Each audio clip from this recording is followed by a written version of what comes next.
XRP Future Millionaire. It's 9:10 a.m. Eastern Standard Time on this Sunday, October 2nd, 2022, as we get close to the futures opening back up and the trading week starting tomorrow. This is some breaking news before we get into the technical analysis. The Board of Governors of the Federal Reserve System, there's a closed board meeting on October 3rd, 2022. This is the Government in the Sunshine Meeting Notice, advance notice of a meeting under expedited procedures.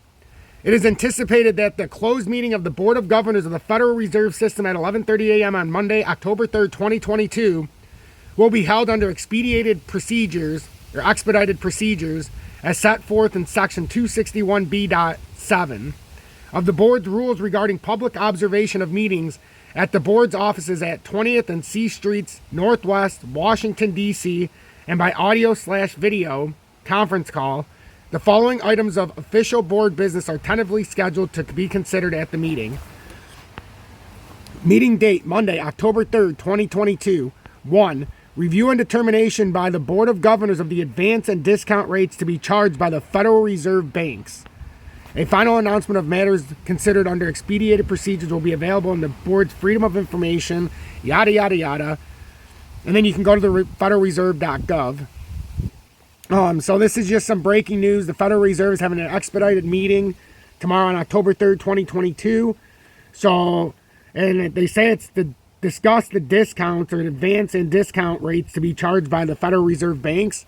So we don't know what's going to happen, but this is some breaking news that we all have to pay attention to. This is the Federal Reserve having it's an expedited meeting tomorrow. This is tomorrow. Now let's get into the charts. As we talked about yesterday with XRP, made me very nervous that we didn't break the over the top of this, first of all, the 48 cent area, and then ultimately the 50 cent we couldn't break out. We had this targeted breakdown of 45.53 I talked about. It came down and hit my uptrend perfectly, and that's at 45 cents. Now we're going to see if it can actually hold this 45.53 on the backspin, or if now it breaks through. If it breaks through here, we've got targets much lower. Not all the way to 39.85 just yet. Let's show you the other XRP charts in relation, just so we can get a little bit of a breakdown here. You've got 39.35, 38.24 on the bottom side, and then on the USDT chart, 37 cents underneath as well. I don't have any of the underneath uptrending support on these two charts because these are the further down time frames. So let's go back into here, and as you can see, we must break this uptrending support, and then we don't really have much underneath. We don't. If we break this, there is not much underneath here. We could come down to 42.81, but in all honesty, there is not much in this area.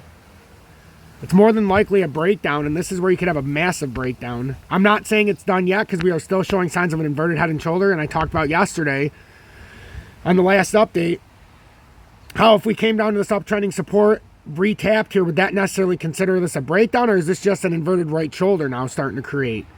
That's what we have to pay attention to. If it is, we can easily come up to 52 to 54 cents, but it's going to be a big problem because this is starting to put in an M-topping reversal. A lot of volume is coming in, and the hopium is killing people. All of YouTube is calling for this to break all the way up to fucking the moon, and now all of a sudden we're sitting back here sub 46 cents, ladies and gentlemen. Right at 46 cents. So it's major decision time here. For me, the opportunity to short this market, you could have shorted it out of that broken flag, or you could make the ultimate short and break it after we break this uptrending support, and then you would have a nice target down. I mean, we just created another bear flag here overnight. It's fantastic. Now, if you're in the market, obviously you're not feeling the same, but I have been covering this market for a long time, and I'm on top of it. So to see it playing out as anticipated is a pretty cool thing. Now, can we make it back up to the 20-day and the 30-minute? It remains to be seen. If we were to come up there and use that, I mean, then you could get this initial target of like 44.27. But if we actually use it, the breakdown point, let's say it's over here. Say the breakout point or the breakdown point ends up at the 45.53, we'll say. So we'll modify this just a little bit. So if it breaks down there, your targeted move would be 42.99.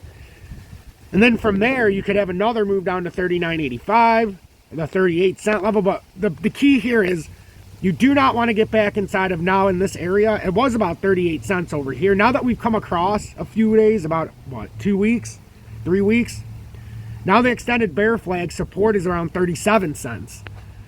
So you don't want to break back below 3719. You don't want to get back into this extended bear flag and then to the bottom side if you're looking for some bullish narrative here with XRP. So that's what I'm looking at this morning. Pay attention to these immediate short term and then the farther turn, targets, assuming we can't come back through. So that is the very easy rendition of what's going on with XRP.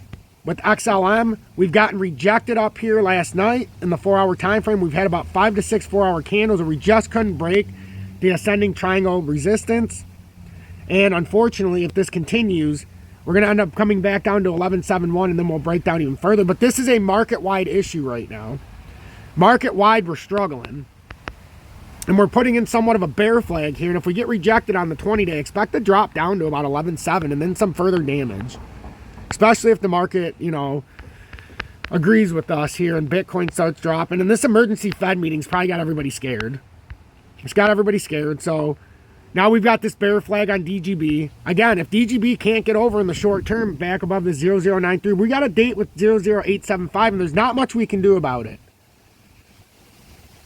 And I would like to see this much farther drop, but we have to break down these levels appropriately. Right now, it's a beautiful thing.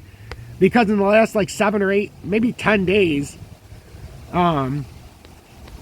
we've broken it down and we've hit this back end resistance after an ascending triangle breakdown. We failed to get into it. Now this is looking like a bear flag playing out. And I'm almost thinking we come down to 00, like the 8 level, 008. We have 00875 and 008. Once you break that 008, that is when it gets very, very interesting for bigger drops. And now I would like to end out on Bitcoin. Nice straight to the point update, gave you a little bit of information to start. Bitcoin still has not broken this ascending triangle pattern. We need to break down about 18,874, but we are getting mighty, mighty close to this right now. Seeing that we're at 19,154.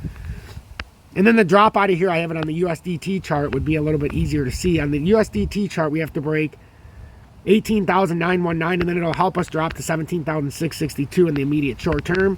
But that extended bear flag, if this were to break down, the underneath target on this extended bear flag, and everybody needs to pay attention, because I will do it right in front of everybody again. This extended bear flag, and I'm just going to use this second part of the bear flag. And you know what? We could, when the daily, we'll be generous. We won't even use it going all the way down. So let's say we break down, and I'm being very generous. I didn't do the whole bear flag. This is just so we wouldn't get caught up. This next move would bring us to 12,172. That's the technical target on just a small part of the bear flag that I used. And this is doing nothing more than extending out this bear flag. Unless we can break up on some kind of weird Gartley, which, yeah, this wouldn't be your prototypical one, but the only way that we can save ourselves here is if we get something. And then all of a sudden, this can somehow bounce its way. I don't know how it's going to do it. We don't have enough volume. There's a lot of things happening in the market. And with the Fed expediting an emergency meeting tomorrow, anything can happen. If you want to trade XRP like me, no spot fees. And I just, again, went on this morning and tried to buy. Well, I didn't try, but I went to see how much it would cost for 4,000 shares of XRP. Okay, I'm sorry. Ready? 4,000 tokens of XRP. And yes, I call it shares because I like to fluster people. So if you get some kind of response because I call it shares, I've done my job. But I tried to buy 4,000 tokens this morning of XRP just to see how much it would be. I didn't put in the actual order. Put them both at the same price at 46 cents for, well, roughly, for whatever it was. I think it was 45 something. But on XRP, I did the exact same price on BitGet and on Uphold. On Uphold, it was $1,888 for the 4,000 shares when I put it in, or 4,000 tokens. On BitGet, for those same 4,000 tokens, it was $1,832, which is $56 savings in your pocket that you're not paying on fees. So please save the bullshit about Upholds having no fees. I've been on Uphold for almost 2 years. There's a lot of fees. BitGet, use this link in the video description below. You get XRP with no spot fees, no VPN, and you don't need to do a KYC in the USA. So if you've already got money on Uphold, send it over via Tether or some other way, and then buy your XRP. It's that simple. No more excuses. And if you want to copy trade me, I highly advise you don't. Join me on BitGet and future trade yourself. Fuck the copy trading. Unless you really want to go into that, I highly advise you don't copy trade me. Future trade on your own. Use the platform. I advise you to download BitGet. They have a simulator you can do in the futures trading or simulating trading so that you can learn on the fly without putting your bottom line at risk.